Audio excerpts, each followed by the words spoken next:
I'd like to start the interview by asking about your time being involved as a radio artist, because I understand that you were probably part of what was the precursor to Dragnet, and being involved in radio as far back as the late 1930s.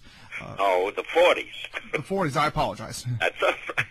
Yeah, I did thousands of radio shows, Joey, amongst which were Gangbusters, Counter-Spy, FBI, Shadow, and on ad infinitum. But that gave me tremendous training for what came after that, namely television.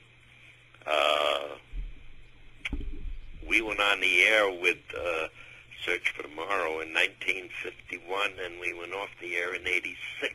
And if my math is right, that's about 35 years worth. That's right. Yeah, so that was a long run, but it was very pleasant. Yes. Well, what did you enjoy doing more? Since you've done both radio, and I know you also did 82 appearances on the CBS Radio Mystery Theater over an 8-year period of time. So I'm sure that you probably enjoyed certain things about doing radio, but also certain things about doing television, especially live television. Well, I've done all the mediums. I did about 8 hit shows on Broadway. And a couple of films, one of which was The Odd Couple, which is my pride and joy, with Jack Lemmon and Walter Matthau. What I liked about radio, Joey, was that the audience they were the set designers, they were the costume designers. It was their imagination that, in their minds, pictured the sets and the characters being portrayed. You could cover more ground in a half-hour radio show than you could in any other medium, if you know what I mean. You just do a segue from a domestic scene to a dugout in the trenches in a matter of seconds. It was an amazing medium, and that's my first love, primarily because it taught me a lot. I originally got involved with radio due to the National Youth Administration inaugurated by President Roosevelt during World War II. And we had a class in radio broadcasting, and some of my classmates were Carl Reiner, Mel Brooks, Howie Morris, et cetera. Wow. And we did a live radio broadcast on a New York City television station, and I think we were paid, $18 a week, which paid for, at that time, my travel expenses. I lived at that time in Mount Vernon, New York. And it paid my subway fare, my lunch money, and that kicked the ball rolling. The head of the class called Marge Morrow, who was then in charge of casting at CBS Radio, and said, "There's a young man I'd like you to audition. I think he has great potential, and he could probably be of value to you." And Marge consented to audition me. And I passed the audition, and I think the very first thing she cast me in was a radio show, you're too young to remember, called School for Tomorrow. And the ball kept rolling, and then I worked with a wonderful producer-director named William N. Robeson on an award-winning show called Man Behind the Gun, which were a series of war stories with Frank Lovejoy and many other well-known radio performers, and that gave me the impetus to go forward. I've been told by a number of folks who are actors in Great Britain that they enjoy doing radio plays, which are still being produced as through today.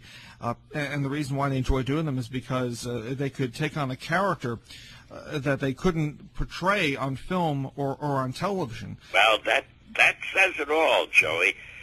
To give you an indication, I used to play a character called Lefty Higgins on a radio soap opera called Rosemary with Betty Winkler. That name wouldn't mean anything to you, but I know a lot of old radio addicts will remember that name.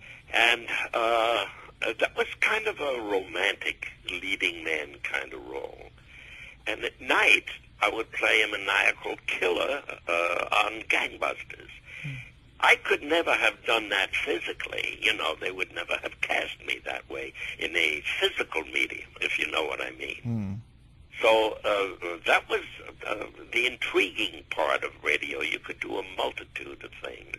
I did a lot of comedy on both radio and in the theater. And the variety of things you could play in radio were endless if you had the facility, which was purely vocal. That's all you could rely on. It was very challenging. I can imagine, especially creating a character from scratch. Yes. It had to be very fast. You know, you'd come into what we call a sight reading of a script you hadn't seen before. Read it once at the table, and then get on mic and rehearse it and develop your character right then and there. Wow. And it was, I loved it. I just absolutely loved it. Of all the roles you've done, radio, stage, broadcasting, what's the role, the earliest role you most vividly remember, and why does that one stand out in your mind?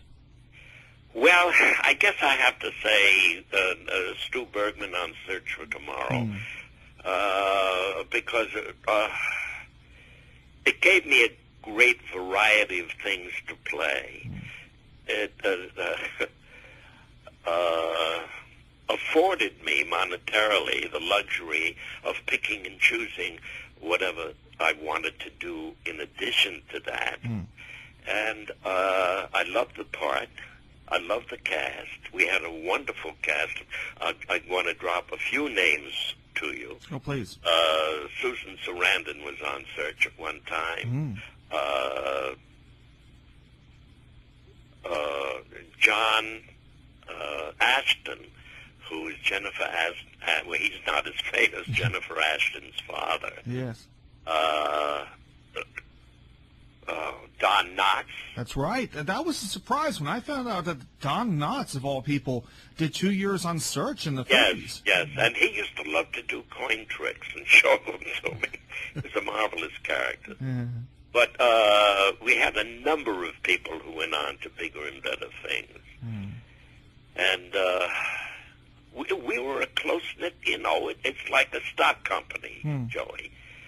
You work with people for 35 years. Of course, there were new characters coming in and out of the show and leaving the show, but the basic group, you become tightly knit, you know. It's very binding is the word I want to use.